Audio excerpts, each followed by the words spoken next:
Hello, ako ay si Rafi Alunan. Hayaan ninyo akong ipakilala ang dokumentaryong Tagaligtas na linikha namin ni dating Pangulo Fidel V. Ramos. Makikita ninyo ang Tagaligtas sa 8 kabanata. Ito ang unang kabanata. Let me give you a brief overview. Tagaligtas is the story of the Philippine National Police Special Action Force, previously known as the Philippine Constabulary Special Action Force. It is a special operations unit that does ordinary things extraordinarily well.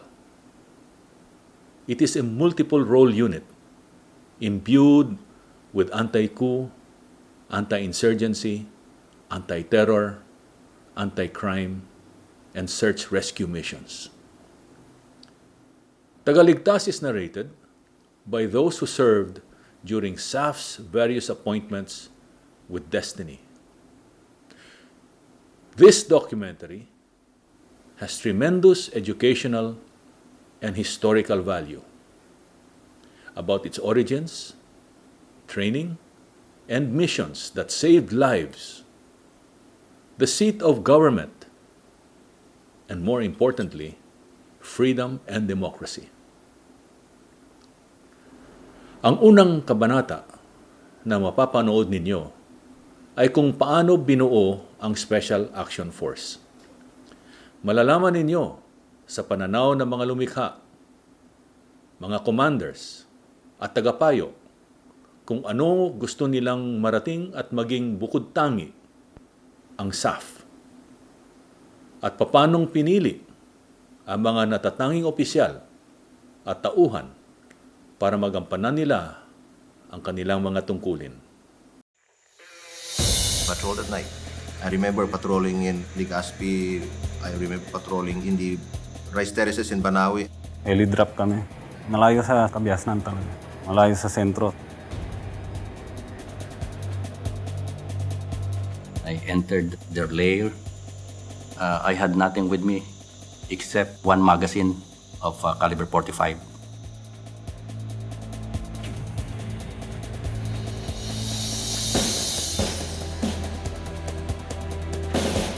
Siyang sumigaw. Sir, dapa. Tapos yun naputukan na. Deliberate yung fire namin. Pak, pak, pak, pak, pak, pak. Tapos mamaya, nanggagaling naman sa iba yung putok. Pak, pak, pak. So, nagmamaneuver. Natatakot sila dun eh. Alam nila. I said, I think I'm going to die. Suddenly, one of my men pulled me up. He said, let's go. You're actually willing to bet your life, not just for the mission, but the people around you, the people you're with. We are in the business of managing violence. It's in the territory. We're trained to do that. It's natural for us. In fact, it would be unnatural if we don't do those things. It's an honor to lead a very special group of disciplined men.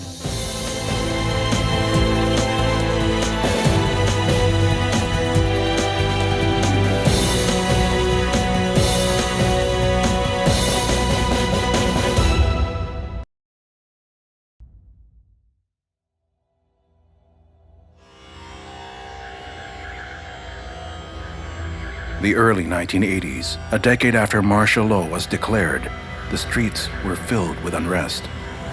The air was thick with threats from all fronts. With the impending chaos facing the country, the government needed to do something drastic.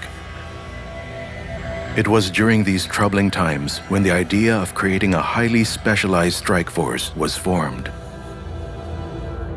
Then PC Chief Major General Fidel V. Ramos instructed me to form a study group composed of officers who had various foreign training to put up a special unit for the Philippine Constabulary.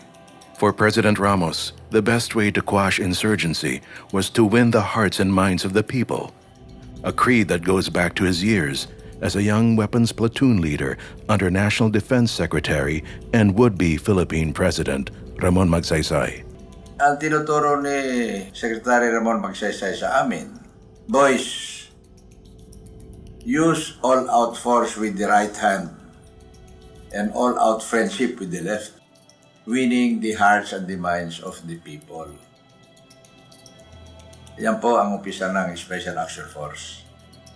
During the martial law years, President Ramos was wearing 3 hats. These roles enabled him to carry out Magsaysay's vision. Here was my chance as concurrently Chief of the PC-INP and Vice Chief of Staff of the Armed Forces at the time. One special action force that could respond immediately would be in our arsenal of law enforcement and military organizations. Our dream at that time was to create a very, very special elite unit composed of officers, highly selected, hand-picked officers and men who can do almost any military or police job that would be required of him.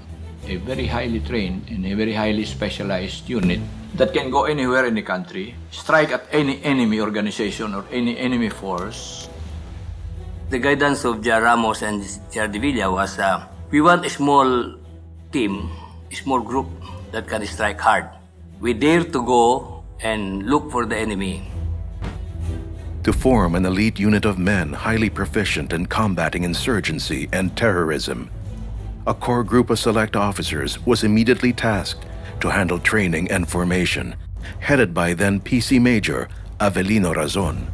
I had a group of officers who came from different trainings.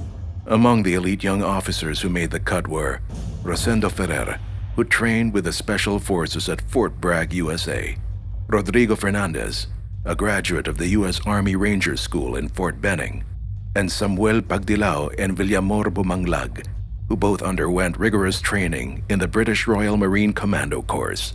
All of these disciplines in these courses that they went through, we fused together so that we could come up with what would now be called the Special Action Force.